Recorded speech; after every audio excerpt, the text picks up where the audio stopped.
After 7 days of work, I have made a ton of progress.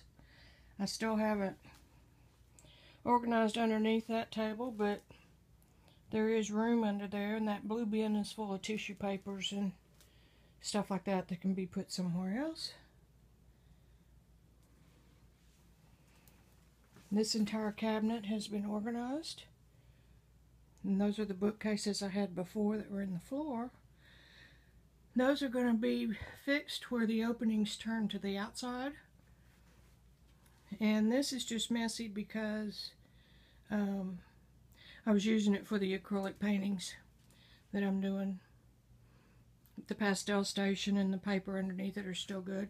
The rug's gone, which means things roll easier. And I've got to clean up behind that taboret. Still going to get the desktop, just a countertop resting on some cubes so that this storage will go away. So, making progress. I've got all my rubber stamps, and I'll give y'all another good tour when everything's all done. Rubber stamps, they're all off the blocks. And stencils. So that's an update 7 days in.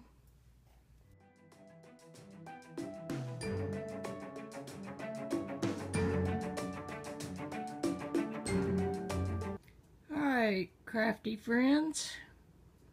This is day 10 maybe.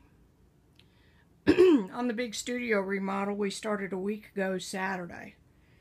This blue chest, I've done a video already showing what this place looked like before. But anyway, this got moved to the opposite wall from where it was, and now I've got stuff in it. And the only thing under it are, well, that's my big box of shop towels that I use. And I have that bin under there that's got, it's all encaustic stuff and some small watercolor journals. So, as you travel up, this is temporary. The bookcase and the wire rack were sitting in the floor right where the cabinet is. And those are going to be replaced as soon as possible with the white cube system from either Walmart, Better Homes and Gardens, or the Closet Made. But in essence, one of them's 12 inches square, the other one's 15 inches square, and you can stack those cases any way you want. And I think that I'll be able to get more storage in those cubes than I do, because I'm wasting a lot of room, as you can see on those shelves. Over here to the side I have some bins. I got, one of them has nothing but clamps and clamps, you know, that holds things together. Now I've got one that's full of, let's just go over there and see. One that's full of some glue, some Elmer's, a pine cone. One right there is full of mark making tools, and I've got my duct tape here, which is okay, but remember, this isn't permanent. What I've got here, this is just odds and ends of mediums, and I've got Gooby Gone and all my backup matte mediums from Walmart. I get them every time I go so that I'll be sure and have plenty. I have FedEx boxes. These are the medium size with the 4.5 inch side, and I've cut them in half lengthwise, and they're just perfect for the amount of stuff they'll hold, and the fact that if I watch my P's and Q's, I can stack them. Basically, this is Deco Art side, and I've got the chalk decor, and here I've got Deco Art misters. Here are all my Mod Podges and mediums and gel mediums and gessos. Up here I have the Deco Art paints, and they're real easy. I can lift them out with one hand, and there they are. And the paint stuff, oops, I cheated. I put some Goldens in there. I didn't have anywhere else to put them right now. These are the darks in the Traditions, so I can put my hands immediately on what I want. And there's room in that box for some other things, but I separated the warms and darks from the cools and darks from the warms and lights so it'd be easier to find stuff. So we'll put that baby right back up. Up on the very top of that is my encaustic griddle and my Tim Holtz, whatever that little triangular heating thing is. Right across to the top here, I've got some more of those little clear bins with roller stamps and scissors and X-Acto knives. One that's mostly empty, and a bin for brayers. Come down, we've got the acrylic colors, and these are separated by color wheel color. So most of them fit in one box. This middle box is jars and stuff that take up too much room, in these yellow. I can assort these as I'm working with them to be color wheel. This is my golden open tester set I haven't used yet. A lot of these acrylic paints I've collected over the years. I had a good friend who was an artist and dismantled her studio when she moved into assisted living, so I've got a lot of these that aren't quite dried out yet, but I need to use them, get rid of them before they do dry out and have to throw them away. And this is the other medium box, and it only has a 2.5 inch gusset. In there I've got some rulers, T-square, right angles, stuff like that. Works perfect. More paints. And until I get my permanent unit, I don't think I had that down. I'm not real good at hand-holding. Hand-holded camera, I mean. These are some new journals and one finished journal, and there's the black. So that's that side, and I'm really happy with it because everything is organized and I can find it. Now, this is one of the next things we're going to do.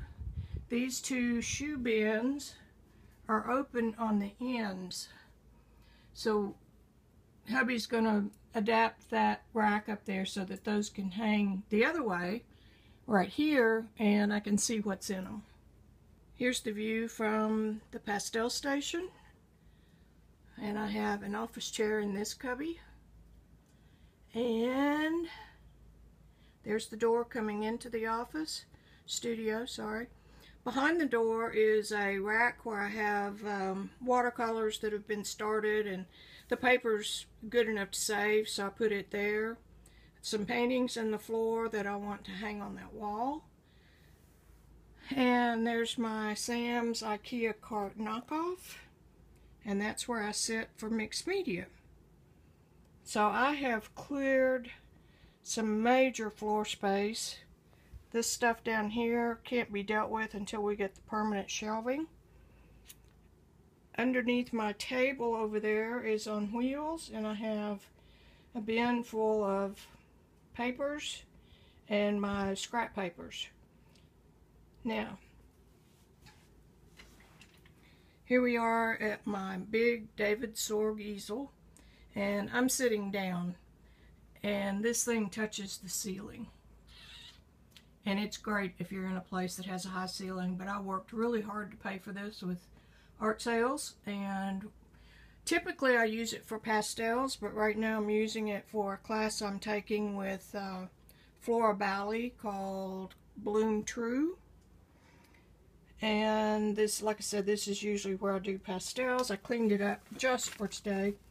This is, I have been working in acrylics here. So this is my bin full of mark making tools, my glass palette, and a water bucket. And under here, y'all got to see this. And then I fold this nasty grungy towel on top of those trays, and then pull these two portfolio boards. They're out of foam core and they're very light. Pull those down, and then I can use this work surface for an acrylic station. Here are my pen pastels and pastel pencils and plein air easels and tripods. Those are all backup odd pieces of unisons and things. I have been very active in the International Association of Pastel Society, so I've got all this from that. And that's outside. Isn't that beautiful? Anyway, we're not going to talk about that. Right here I have rolls of interfacing and wallpaper and a yardstick and some started paintings. And apron's right there. And there's my big light. You can see it from the other side. And that's my little bitty boy. Let me see if I can get a picture of him. Barely. Look at that. 14 pounds. Solid black miniature schnauzer. And his name is BJ. Hi, BJ. Trying not to make y'all sick. Okay, I just stood up from the big easel. There it is. And this corner is going to get those cube bookcases as well. There's the back of my mixed media desk. And I walk right in here. There's another desk chair. And I'm going to sit down. This is the back side of my, and I don't know what it is. It's a kitchen cart on wheels. And it's very sturdy. And I can move it. Here's the back of the David Sorg easel. I have another street shelving unit that holds fabrics and ribbons, fibers, and turning on around. I can without, my sewing machine is stuck down there. See here, here's the pastel station through there and the acrylic station. This is my big incandescent / fluorescent light, and I can move it from that post right there where that bracket is to a pole and use it with the mixed media. Now we're in the oil painting station, and I've got it pretty well put back together. Mediums and everything that are specific to oils, brushes. My second monitor is hooked up so that I can paint from a monitor picture. Down there are box sets of pastels. Library, the oak cabinet, I have my storage supply of cradle panels for really whatever I want to use them for, encaustic or oil, either one. So that's that corner. And more brushes down here on the floor. Like I said, these are going to be moved. I can't do anything else with this corner until we get our bookcase. But I've got it set up where I can at least use my computer. I've got a French market basket right there full of empty containers, things I can mix paint in. This box has some canvases that I'm using on the Flora Valley class. And now, this box is something that we picked up from Sam's Club. It's very sturdy. And all I did was put some tape around it to decorate it, and toilet paper tubes. And every ceramic bowl and tin can and everything that I had accumulated with tools in them, all the tools are in here now. Good watercolor brushes. Not watercolor. Yeah, they are. These are my good watercolor brushes. Back up. Come on, Vicki. These are my intermediate watercolor brushes that I will use in the mixed media with good watercolors. My best watercolor brushes are put up. They're too expensive to have out. I've got some of my encaustic tools here. Clay tools, which are used for encaustic. I've got, these are some newer brushes I bought just for mixed media. And I think you can see the papers down there. Trying to keep that area fairly clear. It's Vicki here again. I am determined to finish this video.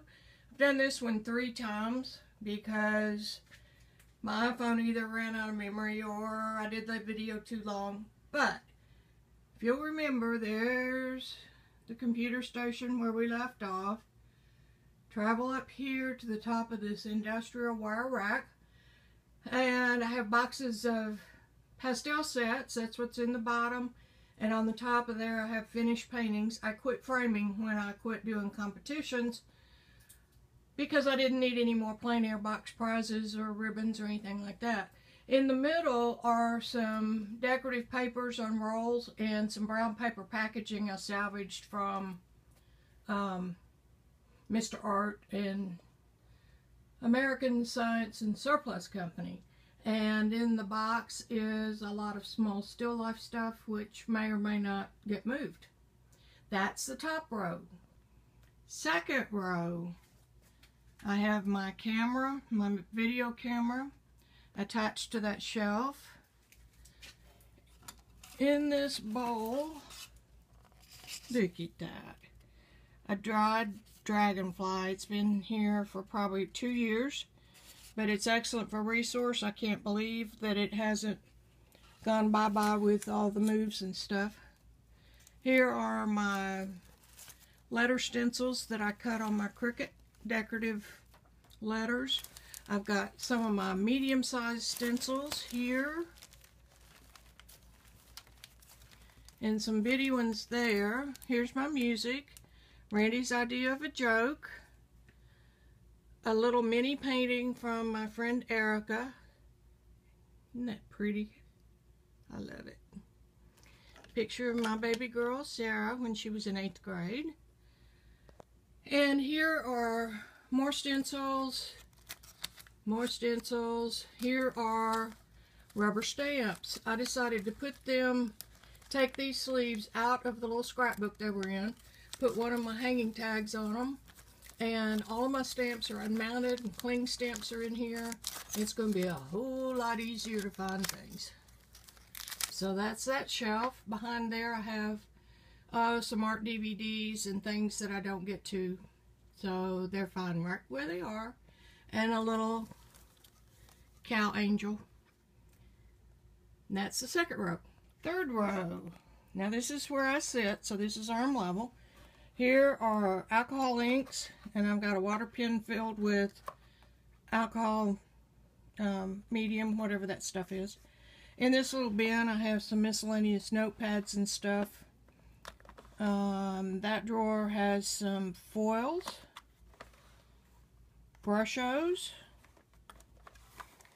some glitters and sequins, which I never use, and gouache, which I never used. I've inherited most of it, and I kept it because I keep thinking that someday I'll use it.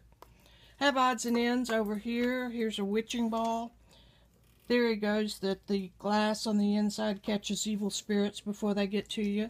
Have a Cabela's pink and one of those Leatherman tools with scissors and screwdriver and all that. And so that's about it there. This is just odds and ends. Scotch tape and anything I don't know where to put goes right there. Back behind are some more pictures and gloves in a bottle. You can tell I don't use it. And these are, back up. These are the big stencils and the rest of the stencils from Deco Art. And they're all here and hanging, and they are going to be moved to the closet behind me. Here are my markers. And right there handy. Stacked in between, I keep a few cutting mats. Now behind these stencils is one of these little industrial things that designed for men in their garages with nuts and bolts and screws. Cosmetic sponges.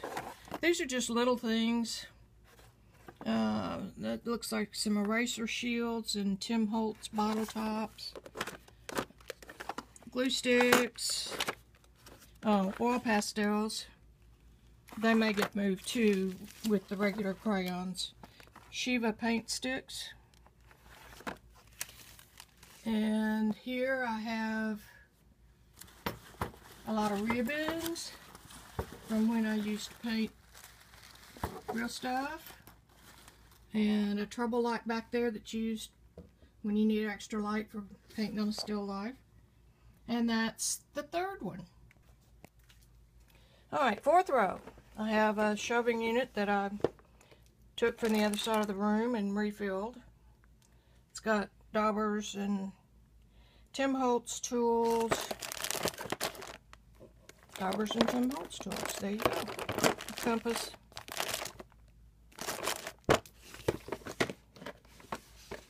Whoops. This drawer has little cutters, little pliers, some little tools, a staple gun, a chiselet, a great, I'm not even in the screen, a great big hypodermic needle, looks like for a horse. A handmade scoring tool from my friend Pat Michael. Her husband made it for her before he passed. And this drawer has stamp pads. Move over to this cabinet. This is used deli paper, used for gluing pages together so they don't get all gunked up. These are markers and things that are either specialty, like my elegant writers, or Pitt pens, big tricolor markers, Crayola.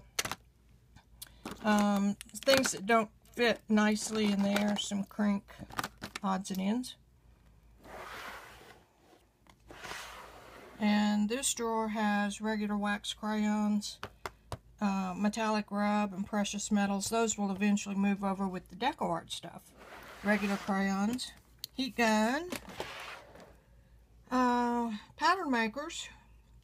Some of these I've made out of cardboard. This is the stamp I did. It was Seth After stamp. I did this for my Stencil Girl guest post. And this is the Maria McGuire one I did. And you'll have to go to Stencil Girl and look that up. This is cool. Hang on one second. Those of you who have been following me for a while know that I have tried every art medium I could actually lay my hands on. And pottery was one of them. And I had to travel an hour drive for an all-day session once a week. But anyway, I made this. And it has my name this way. Vicki Ross backwards. So you're going to start seeing that. I hope it works in my mixed media stamping, but that's that. On this, the top of this cabinet, I have my Neocolor 2s and watercolor pencils, ink tints. This drawer has odds and ends, some art making tools, a stamp block. I'm going to show you this project as a separate video, I think. And, you know, just texture tools, things like that. Perfect pearl puffs, perfect puffs. Embossing powders and old makeup for the mica. Washi tape. Now straight down below, we're just going to run right through this. Tissue papers, rubber stamp material, pencils in packages that are going to get put away when the real storage comes in. This is my smallest plein air box. Isn't that cute? Has trays that come out. Over here I have inks. Here I have my Delusions paints and some of my better paint. And that is a Teresa Collins stamp maker that I bought closeout somewhere and have used it. It makes great stamps, but it's a little more trouble than it's worth. Under there are plastic bags, the kind that you cut them out, put art in, they're archival, and some great big oil painting canvas or acrylic canvas. And that is the rack. So now I'm going to sign out and save the closet for another day. This video is video part 2 of my studio teardown and makeover. And I was in the middle of this when I found out about #LoveSummerArt. So if you'll go to YouTube and search for that, Love Summer Art, you'll find over 250 creators of art videos in all genres, all media, and you'll have some fun. And the next video in this series will be the last one, and it will be after the white cube units. I've got about 40 of them coming to put in this room and finish it all off, and then I'll do a final video of Vicky's new studio. So I'll see you in about, the stuff should be in on this coming Friday, so it'll take the weekend to put it together, and I think it'll be easy to move everything into its cube because it's been sorted, organized, and all the boxes have been made. So we'll see, and I'll see you then. Bye.